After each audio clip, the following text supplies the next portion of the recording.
Hi అండి, ఈరోజు మన వీడియోలో ఈ వర్షాకాలంలో అందరికీ యూజ్ అయ్యేలాగా కొన్ని టిప్స్ అయితే నేను మీతో షేర్ చేస్తాను. వీడియో ఎండింగ్ వరకు చూడండి, మీకు యూజ్ అవుతాయి. ఎవరైనా మన ఛానల్ని ఫస్ట్ టైం చూస్తున్నట్లయితే వీడియోని లైక్ చేయండి, అలాగే మన ఛానల్ని సబ్స్క్రైబ్ కూడా చేసుకోండి. ఫస్ట్ టిప్ ఏంటంటే, ఈ వర్షాకాలంలో మన ఇంట్లోకి ఎక్కువగా దోమలు కానీ ఈగలు కానీ లేదు అంటే రకరకాల పురుగులు కానీ వచ్చేస్తూ ఉంటాయి కదా.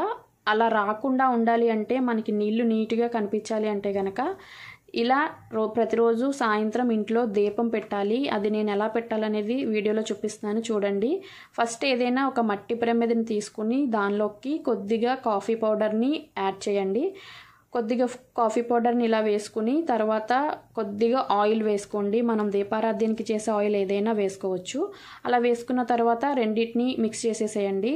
అలా చేసిన తర్వాత ఇలా మనం ఒత్తులు వేసుకుంటాం కదా, అలాగే నార్మల్గా ఒత్తులు వేసుకుని దీపారాధన చేసామంటే మనకి ఇది రెడీ అయిపోయినట్టే. ఇప్పుడు దీన్ని మనం ఎక్కడైనా పెట్టుకోవచ్చు అనమాట. గదుల్లో కానీ హాల్లో కానీ ఎక్కడైనా కిచెన్లో కానీ అలా పెట్టుకున్నామంటే మనం ఎన్ని గదులు ఉంటే అన్నైనా పెట్టుకోవచ్చు.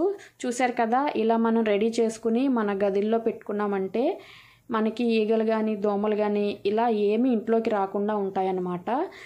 ట్రై చేయండి తప్పకుండా. నెక్స్ట్ టిప్ ఏంటంటే, మనం ఇప్పుడు ఫెస్టివల్ సీజన్ కాబట్టి మనం ఎక్కువగా పువ్వులు అనేవి కొంటూ ఉంటాము. బంతి పువ్వులు కానీ చామంతి పువ్వులు కానీ మనకి బాగా ఎక్కువగా ఈ టైంలోనే వస్తూ ఉంటాయి కదా. ప్లస్ ఏంటంటే మనకి స్పెషల్గా కనిపిస్తాయి, ఇవి దేవుడికి పెట్టడానికి కూడా బాగుంటాయి. వీటిని మనం ఫెస్టివల్ టైంలోనే దగ్గర చేసి కొన్నామంటే చాలా కాస్ట్ ఉంటాయి కదండి. ఎందుకంటే ముందు కంటే రేట్ ఎక్కువగా ఉంటుంది, ఎక్కువగా రేట్ చేసి అమ్ముతారు కదా. అలా కాకుండా వీటిని మనం 1 వీక్ ముందే కొని ఇంట్లో స్టోర్ చేసుకోవచ్చు. ఇవి 1 మంత్ వరకు కూడా స్టోర్ ఉంటాయండి. నేను ఎలా చేస్తానో మీకు వీడియోలో షేర్ చేస్తాను.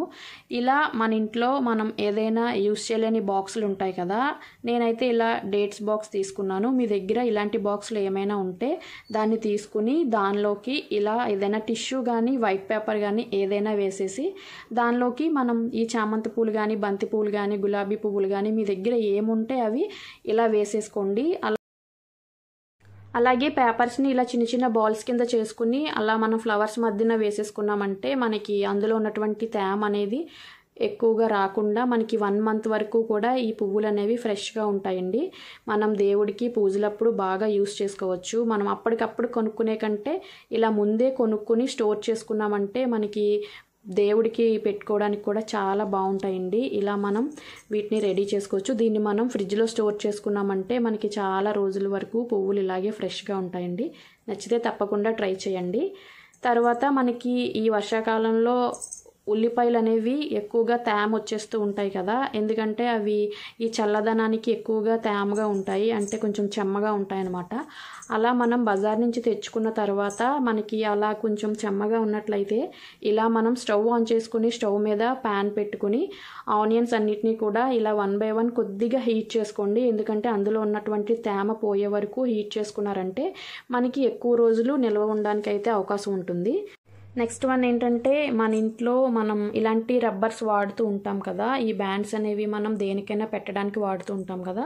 అవేంటంటే ఒకదానికొకటి అంటుకుపోతూ ఉంటాయి, కొంచెం చెమ్మగా వచ్చి ఒకదానికొకటి మెల్ట్ అయిపోతూ ఉంటాయి ఒక్కొక్కసారి. అలా కాకుండా ఉండాలి అంటే కనుక, ఇవి ఎక్కువ రోజులు స్టోర్ ఉండాలి అంటే కనుక మన దగ్గర ఏదైనా ఒక టాల్కమ్ పౌడర్ ఉంటుంది కదా, ఇలా పాండ్స్ పౌడర్ కానీ అలాంటివి ఏవైనా పౌడర్స్ ఉంటే ఆ పౌడర్ని కొద్దిగా అందులో వేసి అన్నిటినీ అలా మిక్స్ చేశారంటే ఇలా ఏదైనా బాక్స్లో స్టోర్ చేసుకున్నారంటే మనకి ఎక్కువ రోజులైతే అవి స్టోర్ ఉంటాయి అన్నమాట. ఒకదానికొకటి అంటుకోకుండా నీట్గా ఉంటాయి. అప్పుడు మనం ఈజీగా యూస్ చేసుకోవచ్చు. నచ్చితే ట్రై చేయండి. నెక్స్ట్ వన్ ఏంటంటే, మన ఇంట్లో మంచం మీద ఉండే పరుపు కానీ దివాన్ మీద ఉండే పరుపు కానీ సోఫా సెట్స్ కానీ ఇలా ఏంటంటే ఇవి మనకి వర్షాకాలంలో కొద్దిగా కొంచెం తేమగా ఉండడం, అలాగే ఏంటంటే కొంచెం లైట్గా స్మెల్స్ వస్తూ ఉంటాయి. ఎందుకంటే వర్షం పడుతూ ఉంటే మనకి ఇల్లు అనేది చల్లదనంగా ఉంటుంది కదా, అందుకని ఇవి కూడా కొంచెం లైట్గా స్మెల్స్ వస్తూ ఉంటాయి. అలా కాకుండా ఉండాలి అంటే కనుక ఇలా మన ఇంట్లో ఏదైనా ఒక పౌడర్ ఉంటే ఆ పౌడర్ని మనం ఆ పరుపు చుట్టూ కార్నర్స్లో అలా చల్లుకున్నామంటే మనకి బెడ్ నుంచి మంచి స్మెల్ అయితే వస్తుంది. మీరు పౌడర్ అనే కాదు, ఏదైనా పర్ఫ్యూమ్ కూడా దీనికి యూస్ చేసుకోవచ్చు. లేదు అంటే కనుక ఇలా మనం పౌడర్ అయినా సరే అలా బెడ్ చుట్టూ మనం కార్నర్లో కానీ లేదంటే బెడ్ మీద కానీ అలా వేసుకుని అలా రఫ్ చేసామంటే మనకి పౌడర్ అనేది అందులోకి ఇంకిపోతుంది. దానివల్ల మనకి మంచి స్మెల్ అయితే వస్తుంది. ఇలా మనం వీక్లీ వన్స్ అలా వేసుకున్నామంటే మనకి ఈ బెడ్స్ అనేవి ఈ వర్షాకాలంలో చాలా నీట్గా మంచిగా స్మెల్ వస్తూ ఉంటాయి. చూశారు కదా, ఇలా మీరు నచ్చితే ట్రై చేయండి. నెక్స్ట్ వన్ ఏంటంటే మనం బీరువాలో కానీ కబోర్డ్స్లో కానీ ఎక్కడైనా షెల్ఫ్లో కానీ ఏమైనా బట్టలు పెడుతూ ఉంటాం కదా. కొన్ని మనం వాడలేని బట్టలు ఏంటంటే అవి కొంచెం లైట్గా ముక్కు వాసనలో వస్తూ ఉంటాయి, వాడలేని బట్టలు.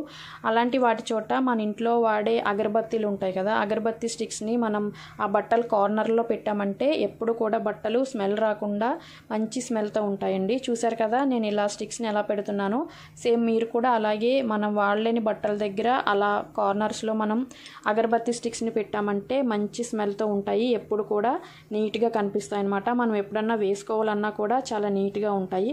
చూసారు కదా, ఇవాల్టి టిప్స్ అయితే ఇవ్వండి. మీకు ఈ టిప్స్ నచ్చినట్లయితే వీడియోని లైక్ చేయండి. అలాగే మన ఛానల్ని ఎవరైనా ఫస్ట్ టైం చూస్తున్నట్లయితే సబ్స్క్రైబ్ చేసుకోండి. అలాగే మీ ఫ్రెండ్స్ అండ్ ఫ్యామిలీ మెంబర్స్కి కూడా ఈ వీడియోని షేర్ చేయండి. Thanks for watching.